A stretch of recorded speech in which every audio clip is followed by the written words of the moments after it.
Ya bak kim içi hey? Hey! Ya işek eğilene koysan beni. O ispegen kişi çıktı topu diyen. Ya boşuna süpersen buldun mı? Hey tamak attım tamak. Etmedim. Geçen pazar yapkandın mı? Uçun he basın tabak itemdikinde ben yemeği yiyeceksen ben öyle. Ben şu özel çocuk etip yap buldum. Kırk etip ye. Ama tamak italdan bir yine buldum mısın? Ne kılmazsın ne?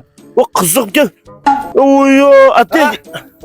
Ah, Resmi. Sana var ya. Vallahi aldıray şimdi değil ha. Aldıray. Evet otur. Koş var bakayım bakalım. Ha bu arkadaşlar. Kim bu? Oldu kıyırım. Tunandın mı? Ha? Ulan buzun oynamış kıldı o. Sen izlep gittik ya. Buram oturmasın mı demek yayan kette? Ha vallahi bu. Hey. Para yaşanmadan peçet uklaş kim aldın üzerine. Allah kırmadan körpe kaydı çıkır ha. Talak mayısacım ha. Ay mindin cık kulaş giyme. Beşi çırak mı bu?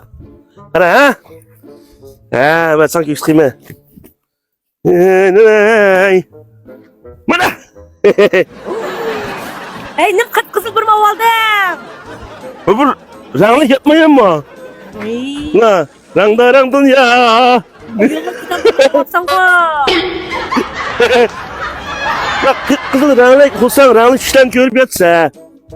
Romantik kulaysa romantik tüşten görse mi da? Ay man olmaz tüp gile bana berip. O bu kiyürey buldu. Bana kondak giyse ona oyalan bir sıkınak giyse. Bana teşke. Oo, amma kol mana. Haras. Ha. Obay bir xavun qaldım. Hele ki ot yurtu bazavağı.